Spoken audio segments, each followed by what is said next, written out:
Hey, podcasters, what would you do differently if you were starting all over again? This is the topic of this week's show. I'm going to go through 5 things that I would do differently and why, and share what other podcasters would do. I'm Alison Fraser, host of Women Who Podcast, the show for side hustling women who are ambitious but time limited. Each week, I bring you real life stories and actionable tips to help you create and grow your own podcast. Let's get into it. This is Women Who Podcast. You were gifted with a voice. Now is the time to use it. Meet the Women Who Podcast. Hear their stories so you can be encouraged to turn your ideas into reality.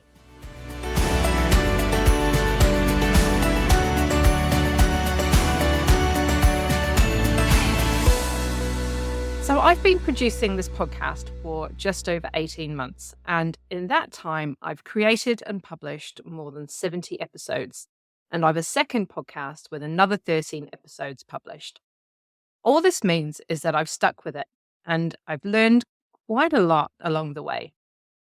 They say hindsight is a wonderful thing, and if I was starting this podcast now, here are 5 things that I would have done differently, and why. 1. I would have planned at least 12 episodes. When I started this podcast, I had a completely different name and a completely different focus, but I hadn't mapped out how I would deliver it. My name, in case you're wondering, was Turn Up Your Volume, and the focus was on using my knowledge and expertise from working in the newspaper industry for over 20 years to help small businesses to get free publicity. I thought I knew what the podcast was about and how it would help people, but I hadn't got clear on my messaging. And that meant that I was struggling to come up with content that I was excited about. And instead, I was releasing content for the sake of it. I remember the struggle thinking, oh gosh, what am I going to put out on the podcast this week? And just creating a solo episode that, ticked a couple of boxes, but wasn't really any good.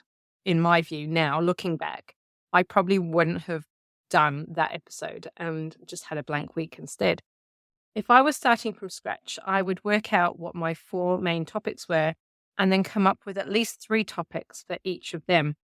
Having 4 main topics associated to your overarching podcast topic means that you have variety, but everything is all linked. E.g., my topics now are mindset and podcasting, the technical aspect of podcasting, general podcasting tips, and success stories of women in podcasting.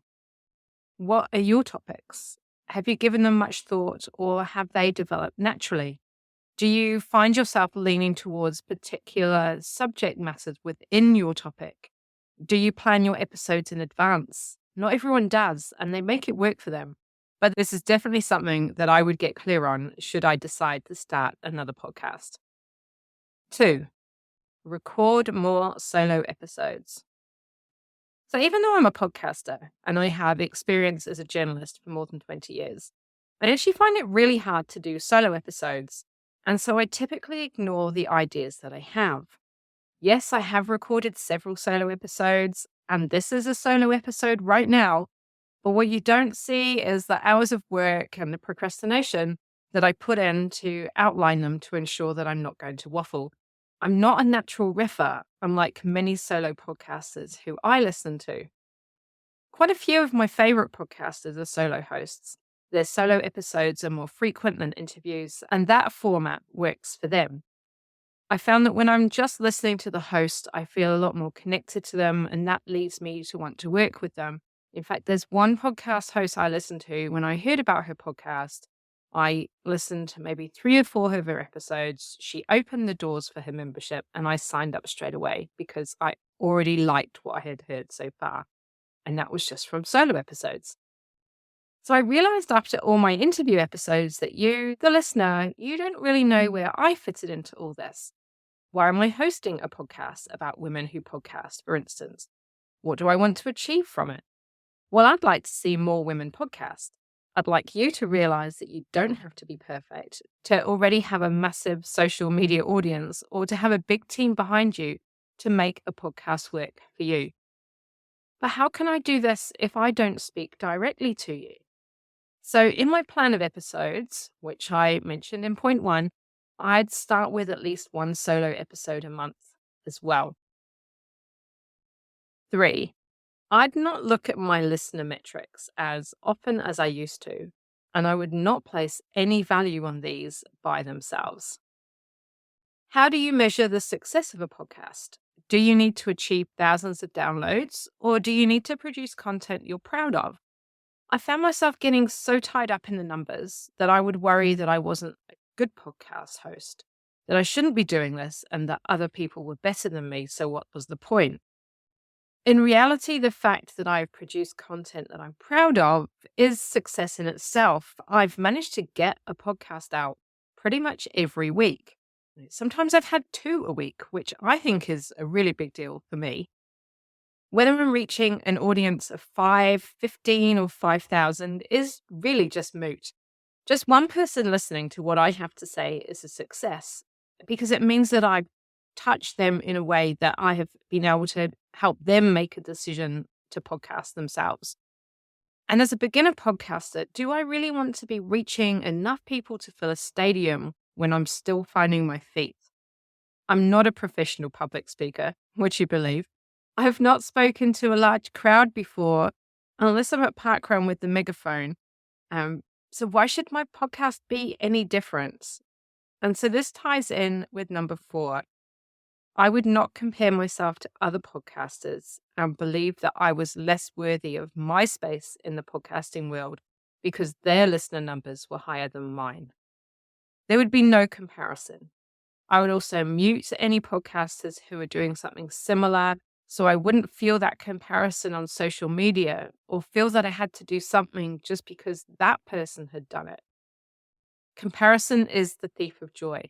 Be joyful that you're podcasting your way rather than comparing yourself to that podcaster who always looks so glamorous and has a huge social media following.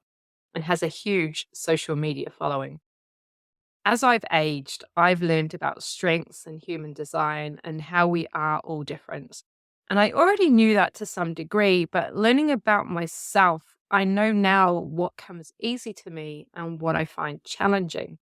There are people who envy my skill for research, for example, my creative ideas, my thirst for knowledge, and how I can apply that to other situations. So embrace your uniqueness and stop comparing yourself. We don't know what's going on in other people's worlds, what their talents are, what they've grown up being good at naturally. And finally, number 5, I would tell people that I have a podcast coming out. I would engage with people about it so as to build some hype. And if I found that hard to do, I would contact my closest friends who are of the cheerleading kind to help them build that hype with me. Asking for help is something that so many of us women actually find hard to do, especially when it seems like we're blowing our own trumpet. We've been conditioned to not stand out, to not take more space than we should, in those quotation marks, and that no one likes a show off. But it's not showing off to talk about a project that you're excited about creating yourself and that you're proud of, especially when you know that it could help people. I've conditioned myself to not tell people what I was working on in case they laughed or stole my idea because it was so good. It's something that I'm still working on to this day. So if you resonate with that, then just know that you're not alone. When it comes to podcasting, there are so many different podcasts out there that even if someone had the same topic as you, their content won't be exactly the same. Do you know how many podcasts there are about podcasts and podcasting? Loads. Does that mean that there's no space for me? Absolutely not. It means that there's already an audience for this type of content. I just need to put my own spin on it. So there you have it. The 5 things that I would do differently if I were to start all over again. To recap, 1, I would have planned at least 12 episodes so I didn't get stuck for ideas. 2, I would have recorded more solo episodes, just like this one. 3, I would have not paid any attention to my metrics or at least I wouldn't have obsessed over them. 4, I'd have stopped comparing myself to other podcasters and their successes. And 5, I would have talked more about my podcast before I launched it. I asked in my free Facebook group what other podcasters would have done differently, and here are just a couple of the answers. So Penny Fitzgerald from Penny for Your Shot said, mostly I would start earlier and not let fears stop me. I would record more episodes to have in the can to be ahead of my published schedule. I'd remind myself that imperfect action is way better than inaction, and I'd pick one thing to focus on and learn that before moving on to the next thing. Thanks for those, Penny. They're all really good things that you've shared. And ML Brighton, co-host of Connection Project 360, said, what I would do the same is play podcast with my business partner for a year as practice sessions. We've used many of those episodes in our real podcast. Playing the game of podcast helped build our confidence and ease with showing up on purpose. So thank you, Penny and ML, for your contribution. So dear listener, if you already have a podcast, what would you do differently? You can join the conversation in my free Facebook group, Women Who Podcast. The link is in the show notes. Or you can email me at alison@alisonfraser.co. Thank you so much for listening to this episode. This was written and produced by me, Alison Fraser. You can find more on Women Who Podcast over in the show notes, so give those a click. And I hope to see you the next time.